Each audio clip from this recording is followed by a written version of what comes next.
Estamos con el ex ministro del Interior, Wilfredo Peraza, que era ministro precisamente en el momento en que ocurrió y se descubrió, se puso al descubierto este resguardo ilegal, digamos, de la casa de López Meneses, y hecho que ocasionó incluso su renuncia.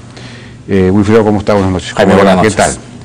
Bueno, hoy publica Cecilia Valenzuela su artículo semanal en el que resume su propia investigación, ha vuelto a revisar las imágenes y, en fin, finalmente la conclusión a la que llega es que ahora se puede probar, dice que la camioneta EPA 600 era una camioneta del Ministerio del Interior que recibía órdenes de Palacio. Esa camioneta coordinaba a los vehículos que cuidaban a Samín, al hijo de Ollantumala, y los que cuidaban a López Meneses, porque se comunicó con los dos y, en fin, cuando ella se acercó, se retiraron esos vehículos. También hay otras preguntas: ¿por qué se retiran y abandonan el puesto de cuidado? ¿Por qué el vehículo de Samín se retira cuando está cuidando, se supone, al hijo del presidente que está en el nido? En fin. Entonces, ese es un poco el tema. Hay una camioneta que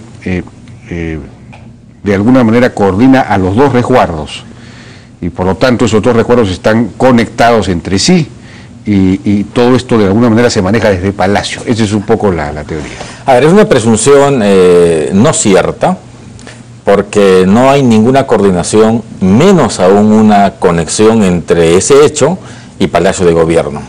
Lo que hay es un tema muy simple y cotidiano en la policía. Cuando Cecilia Valenzuela se acerca a un vehículo policial, ellos se mueven, usualmente al policía entrevistado por prensa, usualmente huye, sale del escenario de la prensa, siente que es un poco hostil. Lo que un conductor hace, que es un suboficial de tercera, darse una vuelta y advierte al otro patrullero que hay prensa en ese contexto. Eso es todo lo que ocurre. ¿Y el otro también se retira entonces? Bueno, como hay prensa, sienten que están siendo intimidados, supongo. Vigilados. Y, pues, digamos, vigilados, cualquier afirmación puede corresponder. Simplemente se dan una vuelta y luego retornan a su punto. ¿Pero cuál es la razón por la cual se darían una vuelta? Es decir, salvo que no quisieran ellos llamar la atención sobre el objetivo que están cuidando precisamente, y por eso se van. El objetivo que cuidaban era el hijo del presidente de la República. Estaban a 30 metros frente al nido, todos los tres vehículos estacionados. Cuando ella interviene a un policía que está de civil, es un capitán, el jefe de ese equipo. Lo que el capitán hace es cerrar sus lunas, porque ellos saben que no pueden declarar, y que además no tienen nada que declarar en ese contexto, de manera que... ¿El capitán estaba en la camioneta en cuál? ¿En esta famosa EPA 600? Estaba en la otra, en la RL 8540. Pero esa es la que cuidaba a Samín. Todos los vehículos que se muestran en ese video, excepto uno, pertenecen a la seguridad del hijo del presidente de la República. El otro vehículo al cual luego la EPA 600 se acerca está a una cuadra de distancia. Entonces, lo que hay es simplemente un desplazamiento para advertir que hay prensa en ese contexto, y eso es todo lo que ocurre. Claro. Arbitrariamente se ha señalado que es un vehículo comando, y es absurdo que el vehículo comando esté tripulado por policía de menor jerarquía. Eso no ocurre. El comando es el oficial, el jefe que dirige. Además, al darse la vuelta y advertir, lo que está haciendo es simplemente dar cuenta de eso. Hay prensa, ten cuidado, supongo, y eso es todo lo que ocurre. De manera que no hay nada que especular. Hay este carro, entonces, que efectivamente se contactó con las dos seguridades. Ahora... Jaime, permíteme, por favor, antes rechazar una afirmación que el congresista Diardio señala, que es un tema de hombría el presidente, o de valentía, dice, no ir a la comisión. Creo que él tiene un problema conceptual de lo que significan las palabras. Creo que él, como abogado, tendría que saber que hay un marco jurídico, que la Constitución parametra para ciertas circunstancias en las que el presidente puede y debe ser investigado, que no es el caso, pero además desconoce un valor básico en cualquier investigación. Un testigo o un investigado tiene que serlo en la medida que por acción o por omisión haga o deje de hacer algo. Esa es la regla universal. En este caso, que es un asunto estrictamente policial, que ocurrió en el sector interior, ¿qué tiene que ver el presidente de la República? ¿Qué tiene que ver la seguridad del hijo del presidente de la República, que en ese momento tenía 3 años? Absolutamente nada. El señor Díaz está forzando groseramente el mínimo indicio indirecto, ni siquiera eso, a pesar de que el Ejecutivo ha enviado a 36 personas a la comisión, exministros, militares, policías, funcionarios. Se le ha entregado el listado de vehículos el 15 de septiembre, aquí está el cargo. Todos los vehículos que solicitó están aquí. Nos dice que todavía no reciben los cuadernos de control. Bueno, los cuadernos finalmente se ha entregado el día de hoy, aquí están los cargos. Ya. Se han enviado, como hoy dijo la Premier, 15 informes, todos los cuales fueron solicitados por esta comisión. El Ejecutivo no le debe absolutamente nada a esta comisión como un documento pendiente, ni la reserva tributaria, ni la reserva que solicitó a la SBS. Hay procedimientos que cumplir, de manera que desde el punto de vista del Ejecutivo, todo, absolutamente todo, aquello que se solicitó, se entregó a esta comisión, y creo que es tiempo que el país conozca la producción de ese resultado. ¿Qué había en esa casa? Que es una hipótesis fundamental. Él tiene que explicarlo.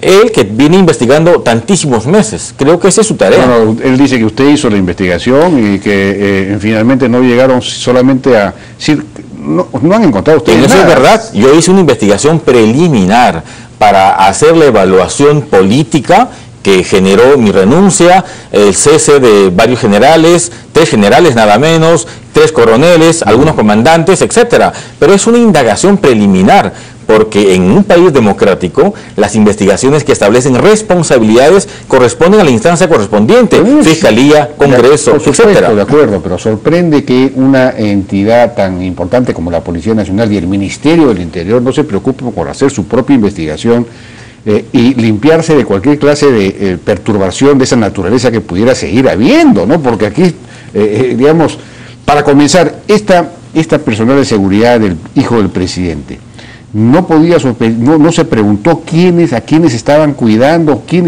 por qué había tanta seguridad. Claro que sí.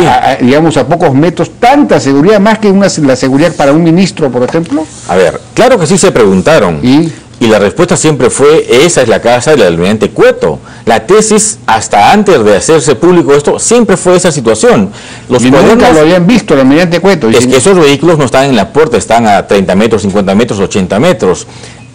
Cada vehículo estacionado en esa casa, muy cerca de ese inmueble, tiene un cuaderno de control. ¿Y qué dice la tapa de esos cuadernos de control? Dice, servicio en el domicilio del jefe del comando conjunto. Esa fue la lógica, porque hay documentos. Además, no es verdad que ellos supusieron que eso era absolutamente verdad, pese a que nunca vieron al almirante Cueto, y me imagino que Pero no era la tarea de ellos verlo. Era una protección externa, perimetral. Esa seguridad. Pudieron haber recibido el comentario de los policías que estaban supuestamente cuidando al almirante Cueto. Ocurre que hay un documento que nunca lo habían visto, pero se supone que es su casa, pero no lo hemos visto. Hay un documento, Jaime, que es de inicio de marzo 2012, en la que un comandante va al inmueble para instalar el servicio y aparentemente lo timan. Desde marzo de 2012 para adelante hay documentos policiales sucesivos dando cuenta de ese servicio policial. Pero acá íbamos. Entre el domicilio de López Meneses y el nido del hijo del presidente hay 326 metros, más de 300 metros. Se ha dicho, y el Consejo Díaz ha dicho, mintiendo nuevamente, que hay apenas 3 metros. Y eso no es verdad, es una cuadra muy larga. Pertenecen a 2 calles diferentes, es verdad, pero están en línea de manera continua. De manera que hay una distancia sustantiva. Son 2 servicios diferentes. Es verdad que, como es natural, el servicio asignado al hijo del presidente responde al mando de un comandante que está asignado a Palacio de Gobierno, pero el otro servicio, el servicio regular, cada uno a su comando, a SOAT, a UDEX, a emergencia, de manera que una relación directa, un comando único como se pretende señalar, eso es una falsedad absoluta. Ahora, el otro tema es este asunto del general Praeli, que era quizás el principal responsable, porque era el que disponía el resguardo, que pues no ha pasado al retiro y él, según el congresista, pues existe una disposición por lo cual por falta grave sí podría pasar a retiro. ¿Verdad? Yo no entiendo cómo miente sistemáticamente. No es verdad que por las faltas por las cuales tipificaron la falta de este señor general ameritaba una sanción de retiro. La forma como el Tribunal de Disciplina Policial tipificó su falta no suponía retiro, y el Ejecutivo no lo pasó a retiro por una sola razón: él tenía apenas 1 año de general y la ley expresamente dice 2 años de general. No es verdad, como el congresista dice, que lo ascendimos, que lo premiamos con una doble bonificación. Ocurre que en toda la Policía Nacional, para todos los policías, se otorgó un incremento de remuneración. En tanto él está en actividad, obviamente le correspondía ese incremento. Él está en el Estado Mayor, un Estado Mayor donde la policía sabe que es una congeladora, que no tiene mando, no tiene comando, no tiene tropa, no tiene nada. Todo el mundo sabe que ir a Estado Mayor en esas condiciones es ir a la congeladora, de manera que es una lástima que el congresista insista en una tesis que él sabe, porque es hijo de policía, que es absolutamente falsa. ¿Quién en última instancia dio la orden para esto? ¿Quién está detrás de todo esto? ¿Cuál es la explicación? Yo no tengo una explicación sino aquella que el general Salazar señala, que supuestamente el almirante Cueto le pide el servicio en marzo del 2012, antes que yo sea ministro. ¿Se ha descartado que haya sido el almirante Cueto quien haya pedido eso? Pero creo que de eso se trataba esta investigación, junto a la responsabilidad de López Meneses, saber quién miente, si el general Salazar o el almirante Cueto. De eso se trataba el tema, no un asunto del presidente de la República, absolutamente. Bien, Wilfredo Pedraza, muchas gracias por su participación. A usted. En la hora N. Bueno, vamos a ir a una pausa, regresamos ahora con un caso vinculado a Chiclayo, nada menos que el exalcalde Beto Torres. Vamos a estar con Juan Manuel Carrasco, que es el fiscal de la Tercera Fiscalía Provincial Penal de Chiclayo, encargado precisamente de este tema, y con Fernando Feran, director de Projusticia.